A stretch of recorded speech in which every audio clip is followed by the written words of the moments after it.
आज का जो आज का जो टॉपिक है वो है triangle law of vector addition. क्या है? Triangle law of vector addition. बहुत इजी है, बहुत इंपॉर्टेंट है, लेकिन थोड़ा सा ध्यान से सुनना पड़ेगा। General rule of vector addition आपने रिवाइज करके आए होंगे आज, ठीक है, जिसके अंदर मैंने बताया था किस तरह से एडिशन की जाती है वेक्टर्स की। देखिए, आज मैंने आपको triangle law of vector addition बताना है। जैसे यहाँ पे मान लीजिए एक वेक्टर इस तरह से पड़ा हुआ है, ये दूसरा वेक्टर इस तरह से पड़ा हुआ है, ये ए वेक्टर है, ये बी वेक्टर है मान लीजिए।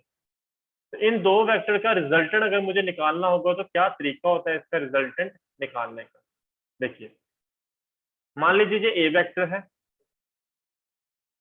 दूसरा वेक्टर किस तरह से था? ये तो पहला वेक्टर हो गया जिसका नाम क्या है? ए।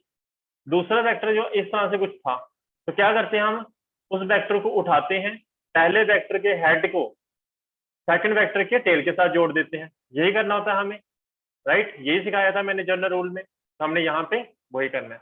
ये उठाया और यहाँ पे रख दिया। कुछ ज्यादा एंगल पे टिल्टेड है, मैं थोड़ा सा उसका ऐसे रखता हूँ, ठीक है, इस तरह से। ये हो गया हमारे पास, दो वेक्टर्स हो गए। ये कौन सा वेक्टर है मेरा? ए वेक्टर। और ये कौन सा वेक्टर है? B vector. डायग्राम को बहुत अच्छे से समझना, ये बहुत ज्यादा इंपॉर्टेंट है। जब आपने रिजल्टेंट निकालना है तो रिजल्टेंट कैसे निकालते हैं? फर्स्ट वेक्टर की टेल को लास्ट वेक्टर के हेड के साथ जोड़ देते हैं। तो ये लीजिए, वैसा ही कर दिया रूल के मुताबिक। इसमें किसी को कोई डाउट नहीं होगी? किसी को डाउट है तो नीचे डाउट लिख के बोल दो, मैं देख लेता हूँ, डाउट क्लियर कर दूंगा।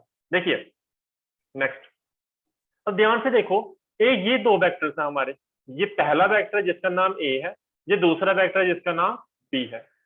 मान लीजिए ये वेक्टर कोई एक पॉइंट के ऊपर लग रहे थे। एक्चुअली देखो होगा क्या होगा, यहाँ पे कोई एक पॉइंट होगा, यहाँ पे कोई भी, मान लीजिए कोई फुटबॉल है, तो एक फोर्स यानी कि वेक्टर एक इस तरफ लग रहा होगा, दूसरा कुछ इस तरह से ऊपर की तरफ लग रहा होगा, इस फुटबॉल के ऊपर इस तरह से। तो मतलब ये ऐसे करके जा रहा होगा, और ये वाला जो वेक्टर है जो मैंने ये वाला बनाया है, ये इस तरह से जा रहा होगा। इन दोनों वेक्टर्स के बीच में कुछ एंगल है, वो मान लीजिए कितनी एंगल है? थीटा एंगल है। तो मैंने इसको थोड़ा सा मॉडिफाई करके बनाया हुआ है। देखिए कैसे, ये ए वेक्टर है, इसकी डायरेक्शन इस तरफ है, ये बी वेक्टर है, ये इसकी डायरेक्शन इस तरफ है। तो दो वेक्टर्स के बीच में मान लीजिए जो एंगल है, दो वेक्टर्स के बीच में जो एंगल है वो कितनी है? थीटा है। तो दो वेक्टर्स के बीच में एंगल बनाने का तरीका क्या होगा? आप इस वेक्टर को थोड़ा सा आगे की तरफ क्या कर दो? प्रोड्यूस कर दो। क्या कर दो? प्रोड्यूस कर दो। तो ये देखिए, मैंने इसको ब्लू कलर के साथ डॉटेड लाइन के साथ प्रोड्यूस कर दिया आगे की तरफ, इस तरह से। तो ए वेक्टर और बी वेक्टर के बीच में एंगल कितनी हुई है आपकी? थीटा। कितनी एंगल है? थीटा। ये कंफ्यूजन होगी यहाँ पे, इसको हम बीटा भी लेंगे, ये बीटा बोलते हैं।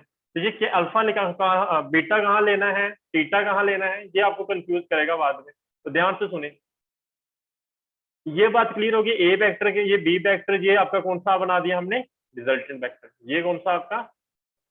Resultant vector. तो इनके नाम लिख देते हैं अकॉर्डिंगली। ये जो पॉइंट है, ये देखो यहाँ पे भी डायग्राम बनी हुई है। ये कौन सा है? पी। ये कौन सा है? क्यू। और ये कौन सा है? ओ। कौन कौन सा?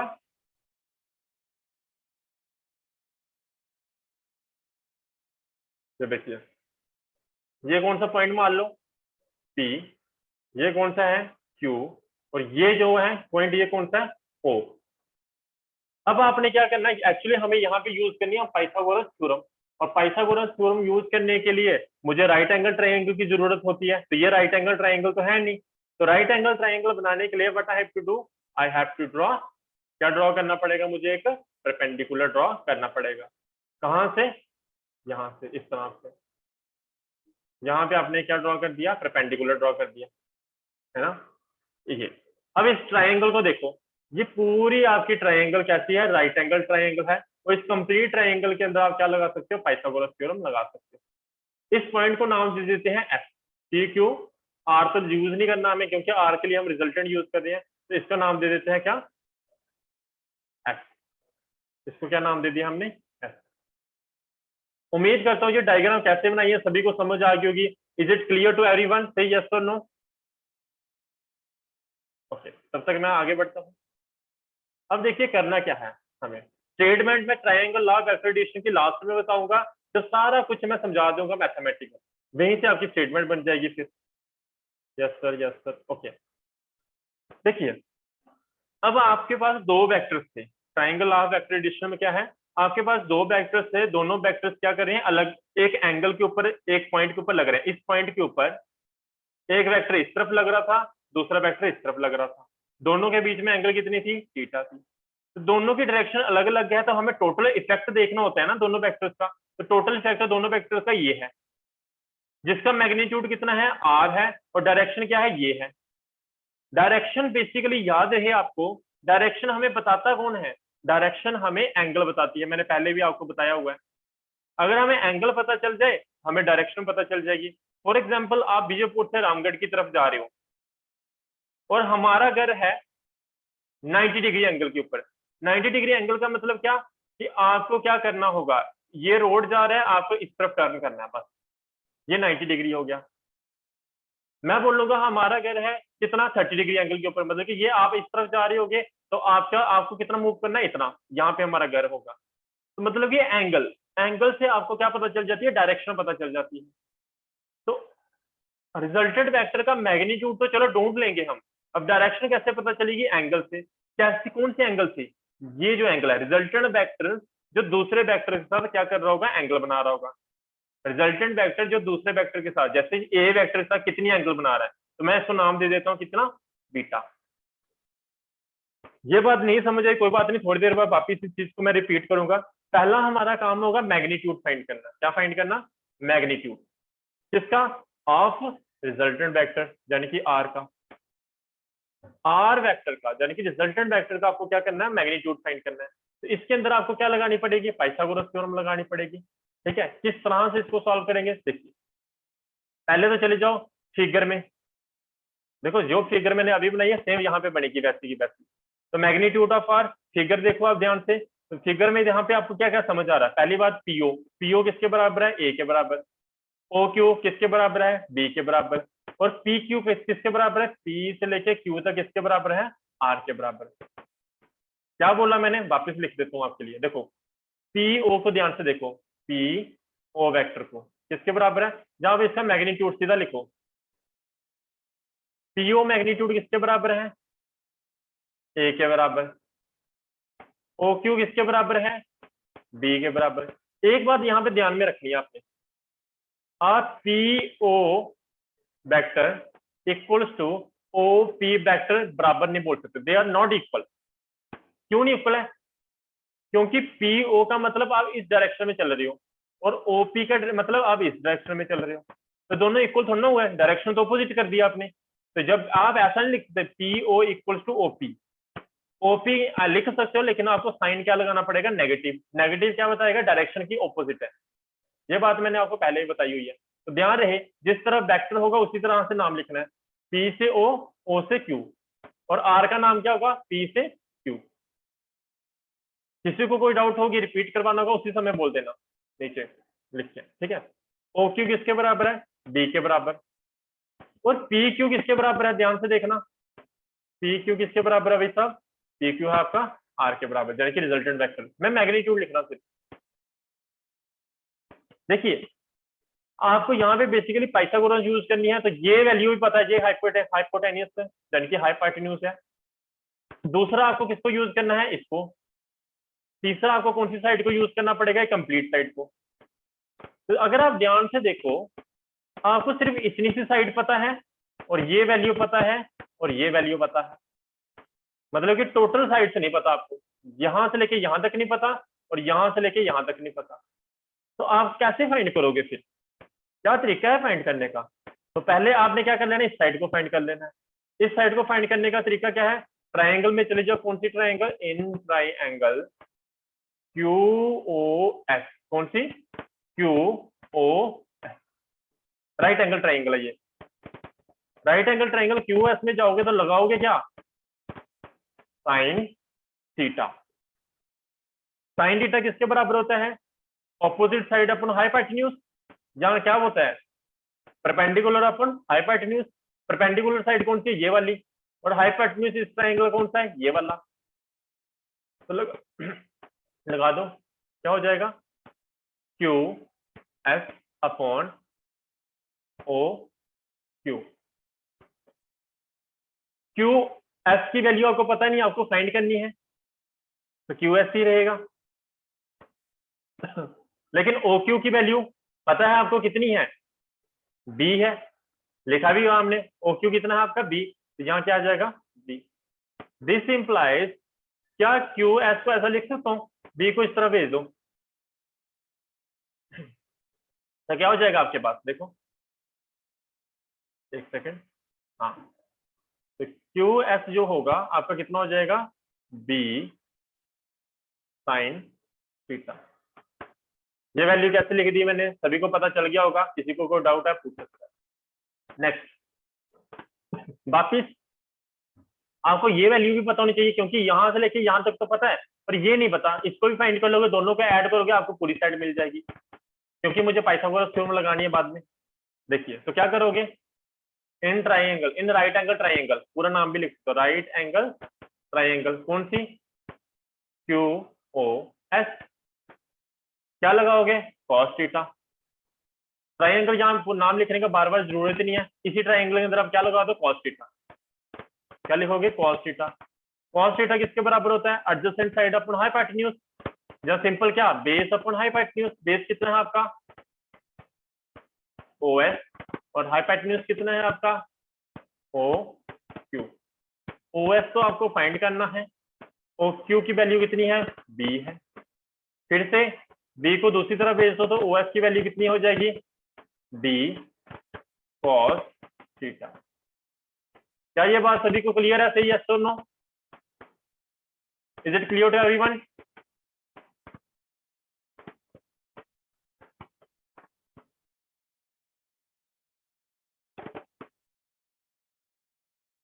Yes sir, yes sir, yes sir, yes sir, ठीक है। अब देखो हमारे पास QS आ चुका है, OS आ चुका है, QS तो ठीक है, ये तो चाहिए था, OS भी आ चुका है हमारे पास, कितनी वैल्यू इसकी, बी कॉस थीटा की। Now you have to use Pythagoras theorem, आपको क्या यूज करनी है, पाइथागोरस थ्योरम यूज करनी है। कहाँ पे पाइथागोरस थ्योरम यूज करोगे, तो चलते हैं हम नेक्स्ट पेज के ऊपर, वहां पे करवाते हैं आपको। इन ट्राइंगल, इन कौन सी ट्राइंगल है, राइट एंगल ट्राइंगल, पूरा नाम लिख सकते हो, राइट एंगल ट्राइंगल, कौन सी, P Q S, using Pythagoras theorem, PGT. PGT के मुताबिक क्या होगा, ध्यान से सुनना, फिर बाद में वहां पे लेके भी चलता हूँ आपको। देखो पी क्यू का स्क्वायर किसके बराबर होगा, पी एस स्क्वायर के बराबर, प्लस किसके बराबर होगा, नाम देख लेते हैं एक बार। देखो पाइथागोरस थ्योरम आपने इसके अंदर लगानी है, ट्राइंगल के अंदर, जिसका नाम क्या है, पी क्यू एस। जब इसके अंदर पाइथागोरस थ्योरम लगाओगे तो किसका स्क्वायर, पी क्यू का स्क्वायर किसके बराबर होगा, एस क्यू का स्क्वायर प्लस पी एस का स्क्वायर। क्या है, एस क्यू का स्क्वायर प्लस पी एस का स्क्वायर, क्या है, पी एस का स्क्वायर प्लस एस क्यू का स्क्वायर। दिस इंप्लाइज, क्या पी क्यू का ऐसा लिख सकता हूं मैं, स्क्वायर को दूसरी तरफ भेज देता हूं, तो यहाँ क्या हो जाएगा, स्क्वायर रूट हो जाएगा, तो क्या हो जाएगा, square root of P S square plus S Q square. क्या आपको पी क्यू की वैल्यू पता है, आप बोलोगे सर पता है, मैं पूछूंगा कितनी, आप बोलोगे सर पी क्यू की वैल्यू तो हमारी है आर, आप बोलोगे सर हमें और किसकी वैल्यू पता है, हमें ओ एस की वैल्यू पता है, और किसकी वैल्यू, ओ एस की पता है, क्यू एस की पता है, ओ क्यू की पता है, तो इनको सारी को मैं क्या करने वाला हूँ, ब्रेक डाउन करने वाला हूँ। देखो कैसे, एस क्यू की तो अभी हमने फाइंड की थी, पी क्यू की वैल्यू कितनी है, आर है, पी एस को ध्यान से देखना मैं कैसे लिख रहा हूँ, पी एस देखो, पी एस यहां से लेके यहां तक है, किसका मिलके बना हुआ है, इस पोर्शन का और इस पोर्शन का। ये जो पोर्शन है इतना सा, ये कितना है, ए है, और इतना सा पोर्शन ओ एस है, और ओ एस की वैल्यू कितनी है, बी कॉस थीटा।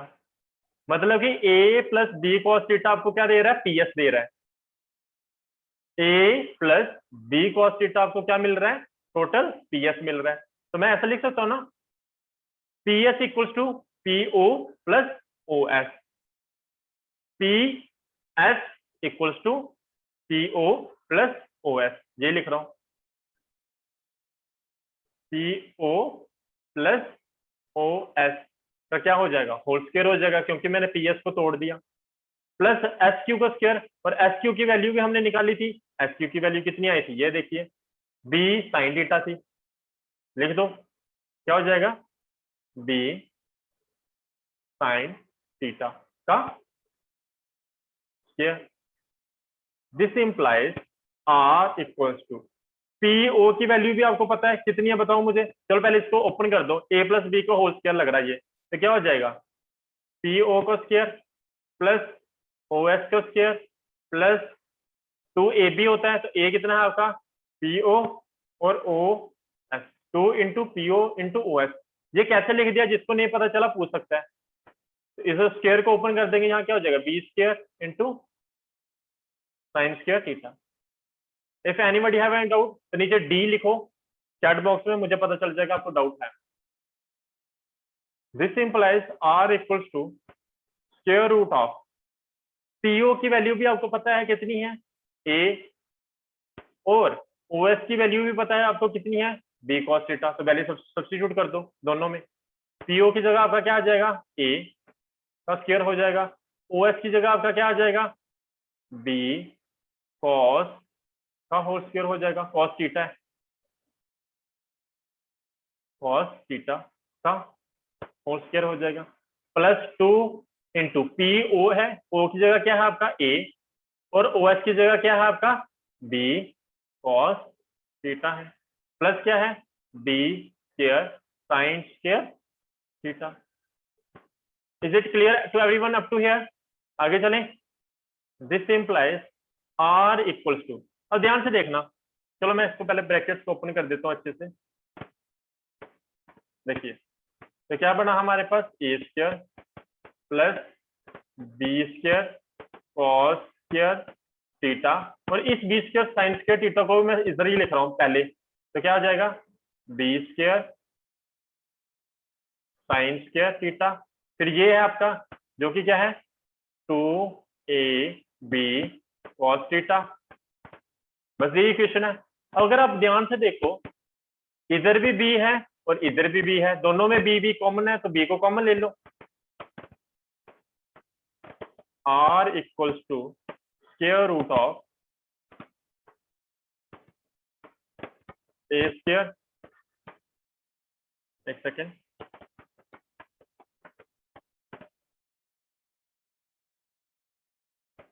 ए स्क्वायर प्लस बी स्क्वायर को कॉमन ले रहा हूं मैं, तो बी स्क्वायर कॉमन आ गया, इधर क्या बचेगा cos square theta plus sine square theta. क्या cos square theta plus sine square theta की वैल्यू पता है आपको, फटाफट कमेंट सेक्शन में लिखो, आगे क्या आ जाएगा प्लस 2ab कॉस थीटा, देखते हैं कौन आंसर करता है उसका।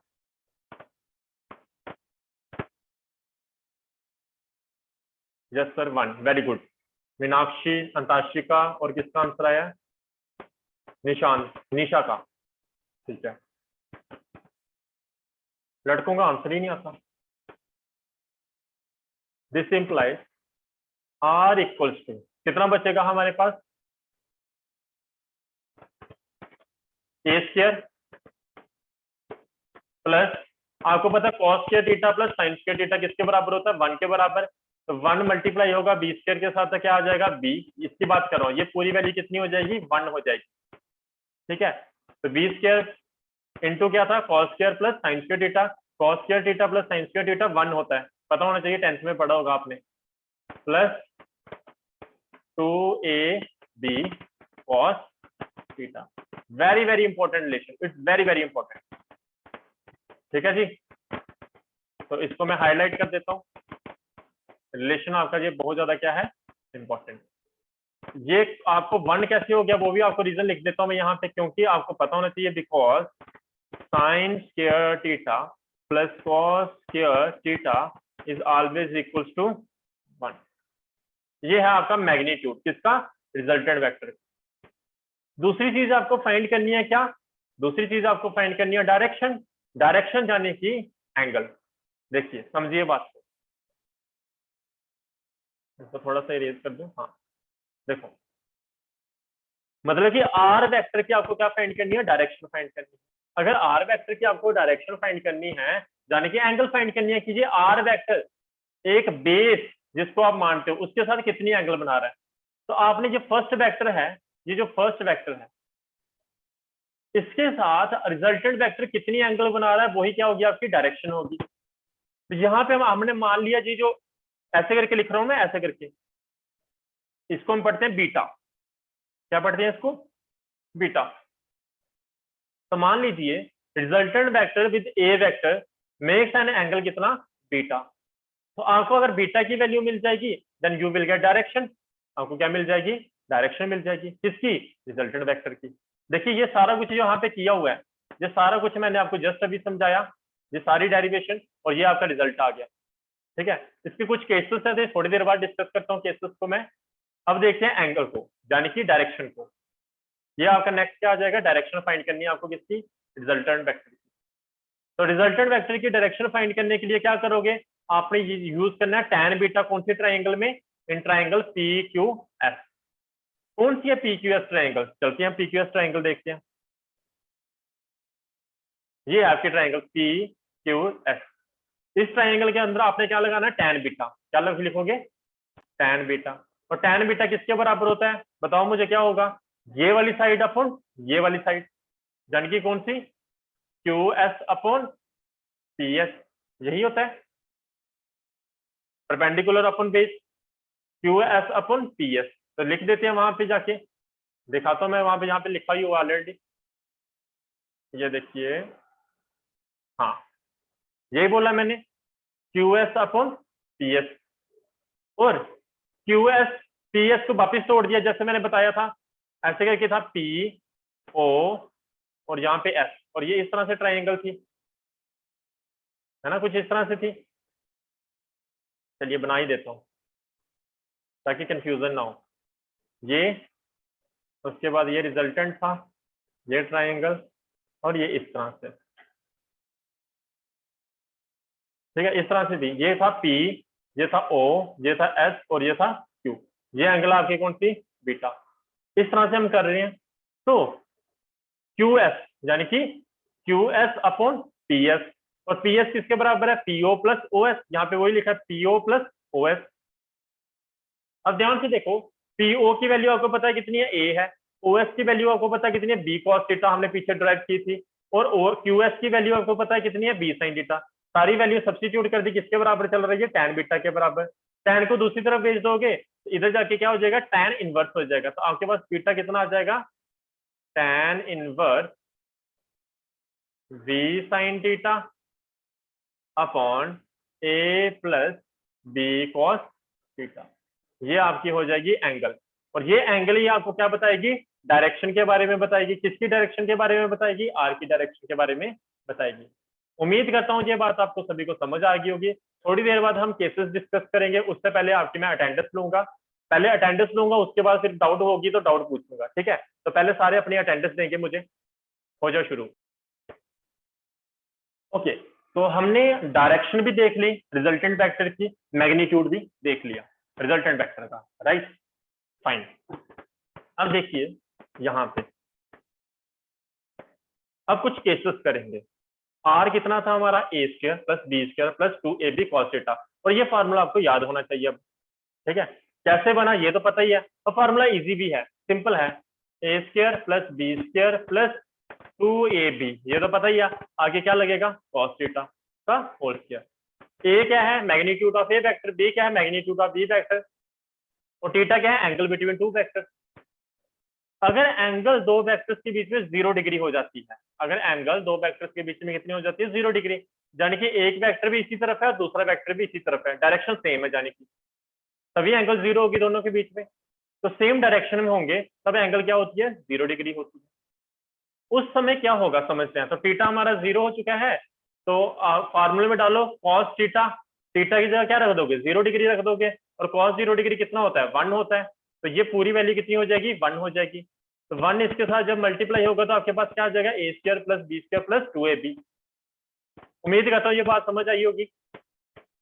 तो ये फार्मूला बन गया आपका A square plus B square plus 2ab। Formula होता है, कौन सा फार्मूला होता है, ए प्लस बी का होल स्क्वायर, और इसका स्क्वायर रूट भी था। स्क्वायर और स्क्वायर रूट कैंसिल हो जाएगा, बचेगा क्या हमारे पास, R equals to A plus B. अब आपको कुछ याद भी आ रहा होगा, जब मैंने जनरल रूट्स पढ़ाए थे तो वहां भी ऐसा ही हुआ था। एक वेक्टर ऐसा है, दूसरा वेक्टर ऐसा है, दो वेक्टर एक ही डायरेक्शन में हो, ये ए वेक्टर है, ये बी वेक्टर है, तो वो सिंपली दोनों क्या हो जाते हैं, ऐड हो जाते हैं। और देखो इस फार्मूले की मदद से हमने प्रूफ भी कर दिया। एक और केस लेते हैं और समझ आएगा। देखिए, अगर दो वेक्टर के बीच में 180 डिग्री एंगल हो, यानी कि एक वेक्टर इस तरफ है, दूसरा वेक्टर इस तरफ है, 180 डिग्री एंगल हो जाएगी। एक इस तरफ मूव कर रहा है, दूसरा इस तरफ मूव कर रहा है। जैसे ये पॉइंट है, एक चीज इस तरफ जा रही है, दूसरी चीज इस तरफ जा रही है, दोनों अपोजिट डायरेक्शन में, तो दोनों के बीच में एंगल कितना होगा, 180 का। समझ आ रही होगी बात, ठीक है। अगर एंगल 180 हो गया तो कॉस 180 डिग्री कितना होता है, -1। क्या बोला मैंने, कॉस 180 डिग्री कितना होता है, -1 के बराबर होता है। तो कॉस 180 डिग्री -1 होता है। -1 जब इसके साथ मल्टीप्लाई होगा तो आपके पास क्या आ जाएगा, A square plus B square minus 2ab हो जाएगा। और ये वापिस वही फार्मूला हो गया, कौन सा, a माइनस बी का होल स्क्वायर। स्क्वायर और स्क्वायर रूट कैंसिल हो जाएगा, बचेगा क्या हमारे पास, r equals to a minus B. ये हमारा दूसरा केस हो गया। डायरेक्शन मैंने अभी निकलवाई थी आपसे, अभी बताया था मैंने डायरेक्शन के बारे में, तो ये डायरेक्शन निकालने का तरीका है हमारा, ठीक है। और इस तरह से हमने ये क्या की, डेरिवेशन करी। इसका भी केस कर लेते हैं, डायरेक्शन की भी केसेस कर लेते हैं। वही वापस वही चीज, अगर एंगल कितनी हो जाती है हमारी, 0 डिग्री हो जाती है, यानी कि थीटा कितना हो जाता है, 0 डिग्री। यानी कि एक ही डायरेक्शन में आपके क्या है, वेक्टर्स हैं, ए वेक्टर बी वेक्टर, दोनों इसी डायरेक्शन में चल रही हैं। तो जो रिजल्टेंट वेक्टर होता है ना, बहुत जब जनरल रूल पढ़ाया था तो रिजल्टेंट वेक्टर भी आपका इसी तरफ था, सेम डायरेक्शन थी। क्या देखते हैं, ये फार्मूले से भी सेम ऐसा होता है कि नहीं होता है। तो 0 डिग्री, थीटा 0 डिग्री है, तो यहाँ पे साइन 0 डिग्री डाल दोगे, कॉस 0 डिग्री डाल दोगे। साइन 0 डिग्री कितना होता है, 0 होता है, ये तो 0 हो जाएगा। कॉस 0 डिग्री कितना होता है, 1 होता है। तो हमारे पास देखिए ध्यान से, B upon sine 0 degree upon A plus B cos कितना है आपका, 0 डिग्री। साइन 0 डिग्री कितना होता है, 0, तो 0 मल्टीप्लाई बी होगा तो 0 आ जाएगा। ए प्लस बी कॉस 0 डिग्री कितना होता है, 1 होता है, तो यानी कि 0 अपॉन ए प्लस बी आएगा, तो क्या होगा आपका, 0 ही होगा। तो बीटा साथ में क्या चल रहा होता है आपका, टैन इनवर्स चल रहा होता है। तो टैन इनवर्स 0 किसके बराबर होता है आपका, 0 डिग्री के बराबर होता है। किसके बराबर होता है, 0 डिग्री। इनवर्स ट्रिग्नोमेट्री होती है जी। अगर ऐसे नहीं समझ आता आप ऐसे ही कर सकते हो। देखो डायरेक्शन जनरली आई क्या थी आपकी, tan beta equals to B sine theta upon A plus B cos theta. अब इसको ऐसे ही सॉल्व करते रहो, तो ये वैल्यू ओवरऑल कितनी होगी, 0 होगी। कब, जब एंगल कितनी है, 0 डिग्री। तो tan बीटा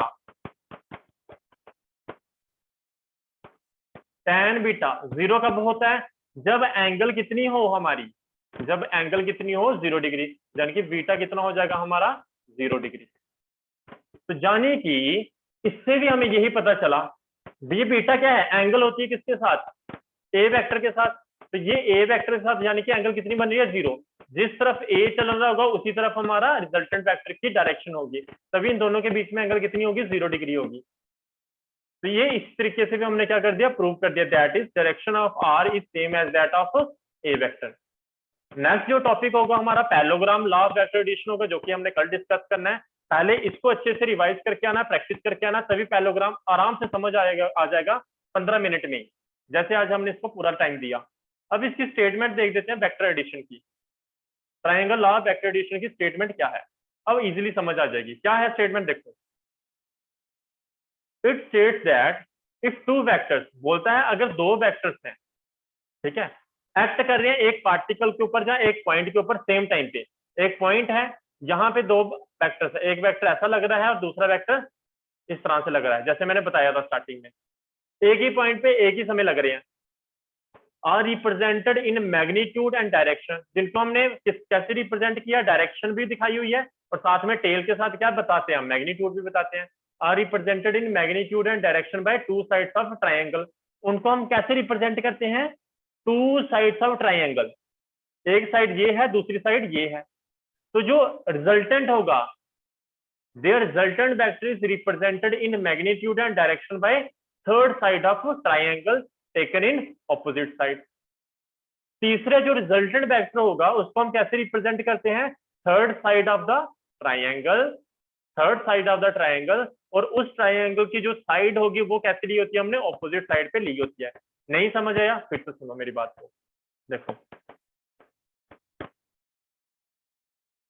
क्या कहती है स्टेटमेंट, स्टेटमेंट कहती है triangle law of vector addition says that if two vectors acting at a point,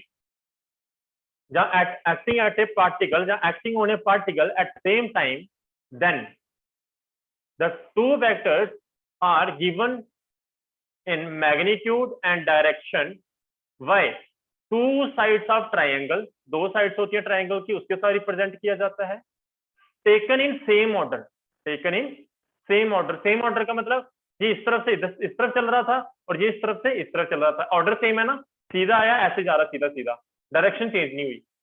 direction change नहीं होने का मतलब ऑर्डर सेम है, ऐसे करके आ रहा था फिर ऐसे चला गया। लेकिन बोलता जो रिजल्टेंट वेक्टर होता है represented in magnitude and direction by third side of triangle, तीसरी साइड ऑफ ट्राइंगल के साथ उसको रिप्रेजेंट किया जाता है, लेकिन इसका जो ऑर्डर होता है ऑर्डर चेंज हो जाता है। ऑर्डर क्या होता है, ऑपोजिट। कैसे समझो, ये देखिए ये दो साइड तो ऐसे सीधी सीधी चल रही थी, लेकिन ये थर्ड साइड ऐसे ना जाके बल्कि कैसे होगी, डायरेक्शन इसकी क्या होगी, ऑपोजिट होगी। कैसे होगी, ऐसे होगी। उम्मीद करता हूँ ये बात समझ आई होगी आपको, ठीक है। उसके बाद अगर एग्जाम में सिंपल आपको आता है straight triangle law of vector addition, आपने ये स्टेटमेंट लिखनी है और एंड में ये फार्मूला लिख देना है, a² + b² + 2ab, जो लास्ट में हमने ड्राइव किया, ab cos थीटा।